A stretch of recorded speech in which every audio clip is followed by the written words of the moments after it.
Pria itu jatuh ke laut karena kecelakaan pesawat. Untungnya dia membawa beberapa botol pil nutrisi. Meminum satu pil seperti memakan kalkun. Namun Mike begitu rakus sehingga ia menelan 4 pil sekaligus.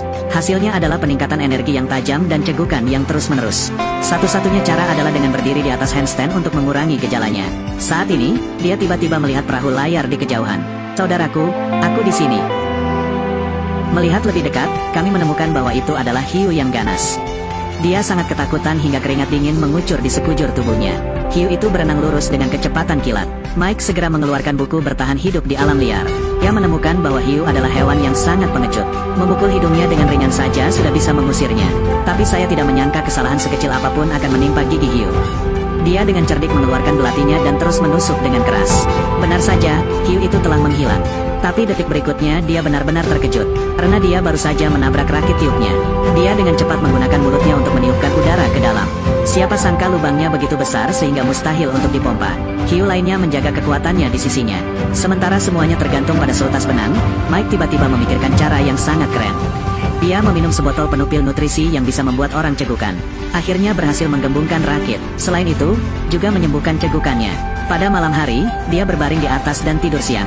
Namun, hiu tidak berniat mengabaikan kelezatan mangsa di hadapannya. Saat tidur, Mike tidak sengaja menjatuhkan tangannya ke dalam air. Yang paling fatal adalah ia menderita sleepwalking saat tidur.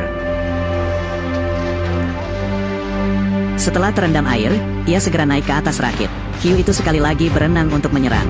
Mike mengayunkan helmnya dan mencoba memukul kepalanya. Hasilnya adalah seekor hiu menggigit mahkota.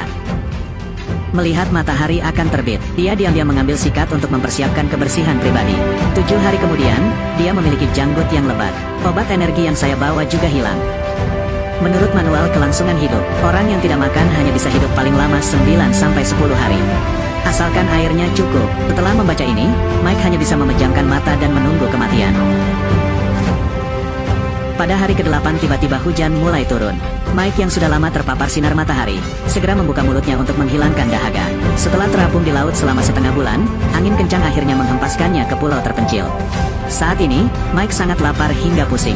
Dia pikir dia melihat seorang gadis cantik mengenakan bikini. Namun, yang menantinya adalah tantangan yang lebih berat. Pertama dia menggunakan kelapa sebagai sinyal sos. Lalu mulai membangun sarang kecilnya. Malam itu, dia mandi sepenuhnya alami. Selanjutnya, Anda dapat menikmati layanan pijat gratis. Setahun kemudian, Mike menjadi ahli bertahan hidup di alam liar. Tangan kanan memegang ikan, tangan kiri memegang payung, hidup sangat nyaman.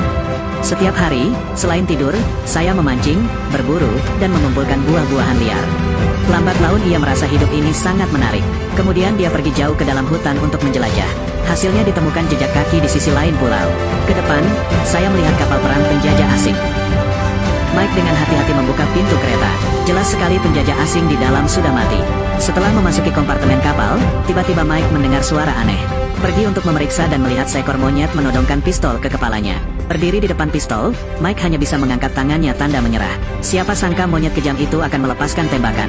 Akibatnya, dia tanpa sengaja menarik pelatuknya dan nyaris menembak dirinya sendiri. Ia sangat ketakutan hingga terus berteriak, lalu mengangkat pantatnya sebagai tanda menyerah. Sejak saat itu, Mike mendapatkan junior yang setia, dan kemudian menemukan banyak alat berguna di dalamnya. Setelah kembali, ia mulai membangun villa yang luas. Tidak perlu lagi khawatir mandi di tengah malam. Kegiatan hiburan pun menjadi lebih beragam. Bermain kartu dengan saudaraku setiap malam. Siapapun yang kalah mendapat segelas anggur kadaluarsa. Adik laki-laki diam-diam menuangkan anggurnya. Anggota tubuh Mike yang sudah berkembang sempurna tidak bisa mengalahkan iblis kecil ini. Pada akhirnya, dia mabuk berat hingga terbangun. Keesokan harinya, mandi air dingin dan memulai hidup baru. Mainkan golf untuk menghibur diri sendiri. Dik laki-laki itu harus tetap di sampingnya untuk membawa tasnya. Saat bermain golf, saya tidak sengaja melihat jejak kaki. Dia menyadari ada orang lain yang tinggal di sini. Setelah masuk jauh ke dalam hutan, saya menemukan negeri dongeng. Seorang gadis asli kurus sedang berjalan ke arahnya. Segera melemparkannya ke tanah tanpa mengucapkan sepatah kata pun. Setelah meronta, Mike berhasil kabur. Gadis itu mengayunkan tongkatnya lagi dan bergegas memukulnya. Mike menjepitnya ke tanah. Gadis itu tidak bisa bergerak dan harus menyerah. Tanpa diduga, begitu dia melepaskannya, dia memamerkan giginya dan menerkam. Akhirnya, Mike mengikatnya dan menangkapnya. Dia tidak melihat seorang wanita selama lebih dari setahun. Hari ini saya akhirnya menunggu seorang gadis cantik. Awalnya Mia terlihat sangat ketakutan. Dia memegang pedang di rak dan ingin mempertaruhkan nyawanya bersamanya. Tapi saat berikutnya, dia menangis. Setelah setengah jam bertukar tanda, kami akhirnya mengetahui identitasnya. Ternyata Mia adalah seorang penduduk asli yang tinggal di pulau lain. Karena ayahnya ingin menikahkannya dengan seorang kepala suku yang sangat jelek. Itu sebabnya saya lari untuk tinggal di sini. Karena berkomunikasi menggunakan bahasa tangan sangat tidak nyaman. Jadi Mike kesulitan memahami maksudnya. Ia tiba-tiba bersemangat untuk belajar bahasa Inggris. Bunuh-bunuh, ketua ingin membunuhku. Setelah mengetahui bahwa dia dikejar oleh kepala suku, Mike sangat bersimpati. Jadi diputuskan untuk menahannya di sini semalaman, dan berjanji tidak akan menyentuh sehelai pun rambutnya. Tapi Mia tidak yakin, khawatir dia akan melakukan hal-hal yang tidak setara dengan binatang di malam hari. Mike tidak berdaya dan harus tidur di luar. Siapa sangka, tiba-tiba hujan turun dan membasahi sekujur tubuhnya. Aku hendak berlari ke dalam untuk berlindung dari hujan ketika adik laki-lakiku menghentikanku. Akhirnya kembali ke kasur airnya untuk tidur.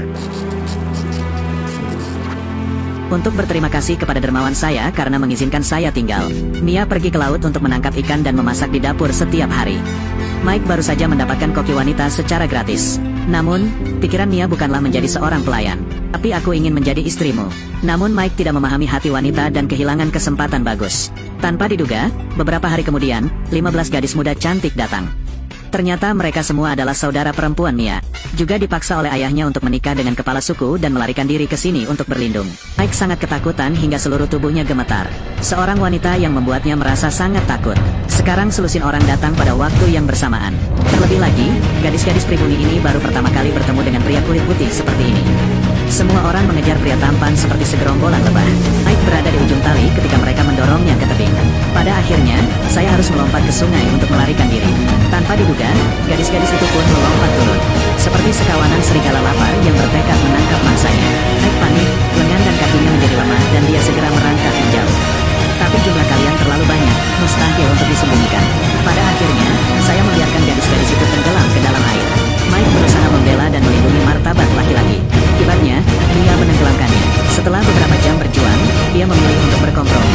Dipaksa menjadi suami dari 16 gadis. Agar hidupmu tidak dalam bahaya, Mike mulai melakukan pelatihan disiplin bersama istri-istrinya. Mia merupakan istri pertama dan berhasil menduduki posisi kapten. Setiap hari, dia bertugas membantunya mengelola selir-selir yang tidak disiplin ini. Tapi istri memang keterlaluan, sama sekali tidak bisa dikendalikan. Mereka selalu memberikan bunga dan nanas untuk memperebutkan cinta Mike. Selain harus berurusan dengan pembentukan istri-istri mudanya, dia juga harus mengurusi urusan rumah tangga. Mike tiba-tiba merasakan penurunan kekuatan dan jiwa. Untungnya, ke-16 istrinya memahami segala macam keterampilan bertahan hidup.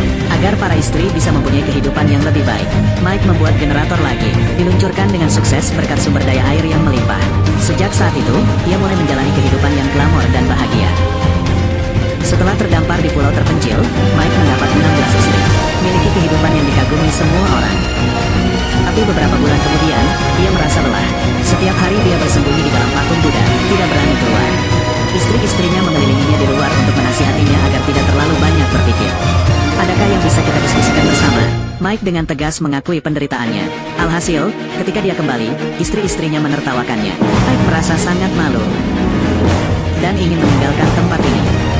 Namun ke-16 istrinya tidak akan membiarkan pria ini pergi begitu saja. Setiap hari ada orang yang memanjat pohon kelapa untuk menatap, untuk menghindari Mike menemukan kesempatan untuk melarikan diri. Akibatnya, mereka mengetahui bahwa kepala pulau mereka tiba-tiba datang untuk menangkap orang. Para istri berlari kemana-mana dengan panik. Padahal Mike tidak bisa menghadapi wanita sebanyak itu. Tapi dia juga tidak ingin orang lain mengambil istrinya. Jadi dia berencana memimpin mereka untuk melawan tim kedua. Akibatnya, diketahui bahwa kepala suku tersebut adalah orang yang sangat kejam. Dia telah menikahi 108 istri, namun masih ingin mengambil kembali gadis-gadis tersebut. Mike sangat takut sehingga dia tidak berani keluar. Pada akhirnya, tetaplah Mia yang memimpin para suster melawan ketua. Kepala suku sangat keras kepala dan bersikeras untuk mengambil mereka kembali menjadi istrinya. Mia hanya bisa berpura-pura setuju untuk menikah dengannya. Kepala suku mengira gadis ini takut dengan auranya. Dengan gembira duduk di tandu dan berjalan menuju patung Buddha. Pemandangan ini bahkan lebih mulia daripada pernikahan kaisar. Kepala suku memerintahkan setiap gadis untuk bersumpah di depan patung Buddha agar setia kepadanya seumur hidup. Tanpa diduga, Mia berbalik dan menolak mengumpat. Kepala suku yang marah mulai menangkap paksa orang-orang. Di saat bahaya, mata patung Buddha tiba-tiba bersinar. Mike ada di dalam menggunakan pengeras suara yang meniru patung Buddha untuk berbicara. Kepala suku tidak percaya pada Buddha jahat dan bersikeras untuk pergi memeriksanya. Mike segera mengambil pelempar api dan menyemprotkannya ke arah mereka. Kepala suku yang berpengetahuan masih tidak mempercayainya. Mike tak berdaya dan harus memamerkan senjata terbaiknya. Tapi segera setelah itu ada yang tidak beres. Adik laki-laki di samping mengubah tekanan menjadi ekstrim.